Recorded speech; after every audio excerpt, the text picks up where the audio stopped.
everyone, welcome back for another video.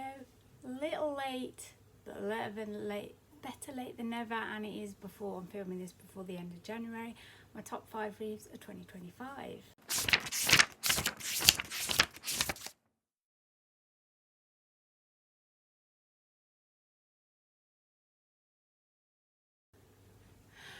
Hi everyone. Yes, it's been a while. I think I last filmed Christmas Eve, but I enjoyed Christmas, my time off. Been going through some stuff with my, I suppose, mental health at the moment. A lot going on up here, hence why it's been a few weeks, but better late than never is my five favourite books of 2025.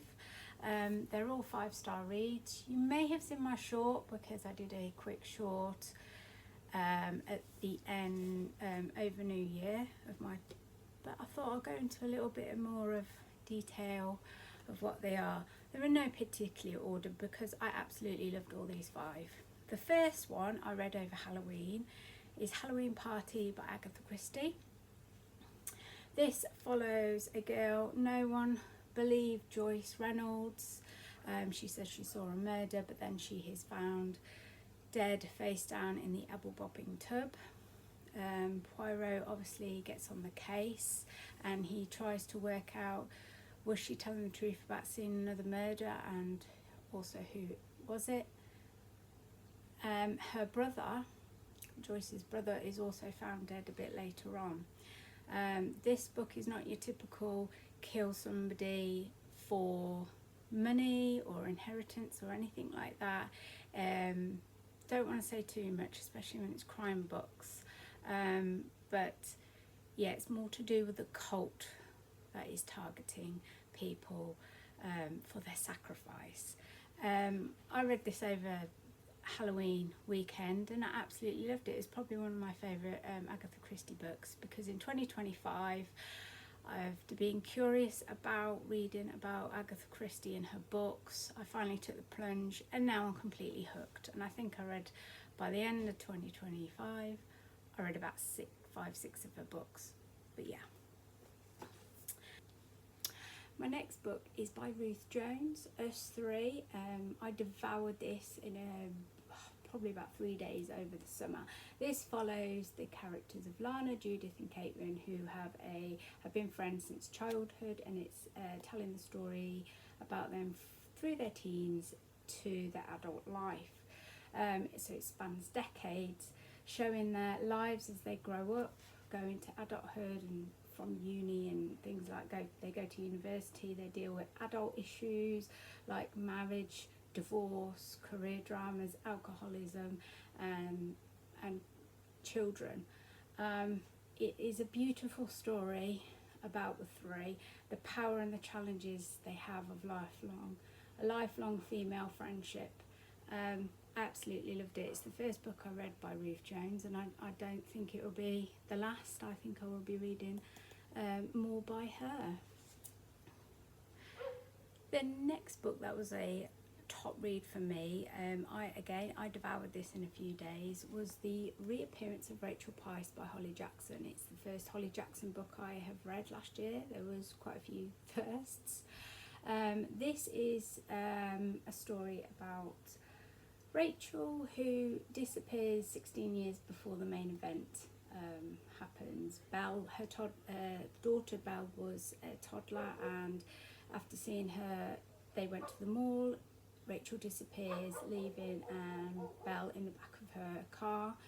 Just Rachel disappeared. Belle grew up with no memory of this, and her father, Charlie Price, was a prime suspect.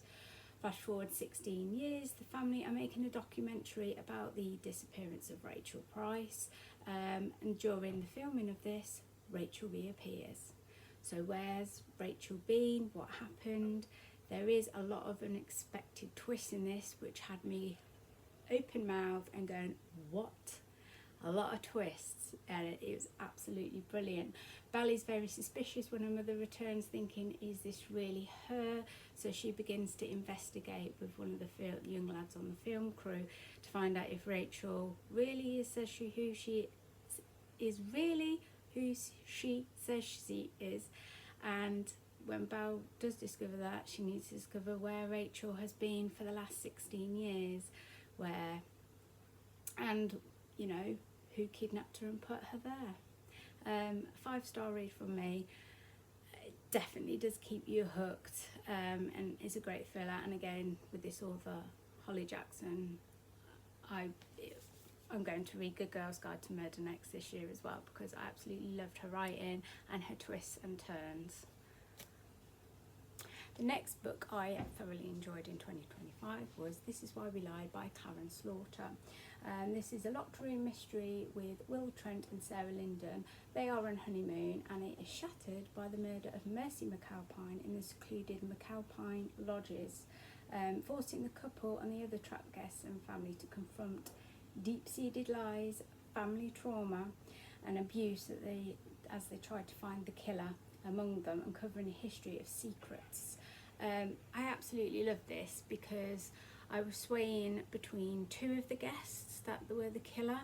They had reason, they'd been there before, they know Mercy, but the twist in it, who the murderer was again jaw-dropping for me. And this is why I really am loving Karen Slaughter at the moment, because her twists at the end to who murderers are or kidnappers really do shock me, because I'm like, yeah, I didn't see that coming.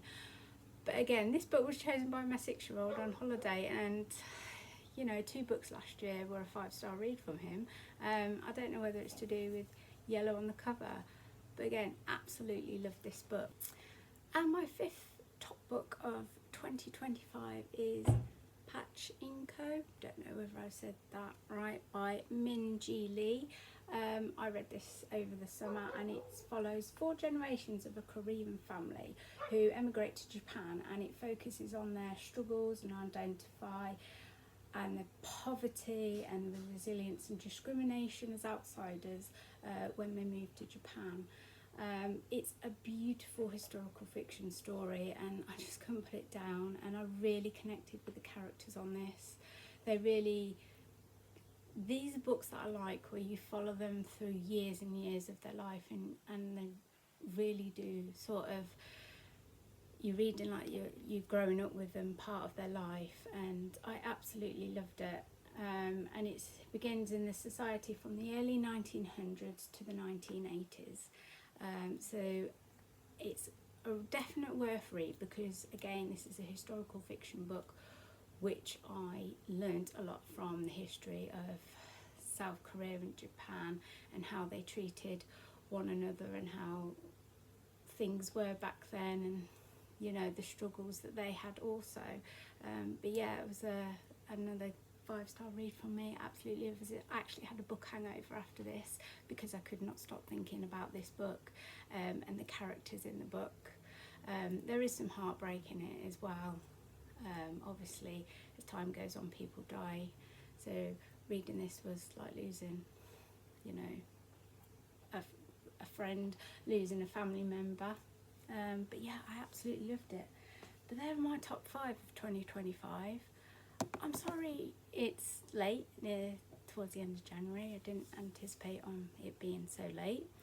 Let me know in the comments below what your favourite book or favourite books of 2025 was. What did you read? Maybe I've read it, or maybe you've recommended another book to add to my TBR for 2026. Don't forget to like this video, subscribe so you know when I post again, and thank you for all the people that have subscribed to me and followed me and commented in 2025.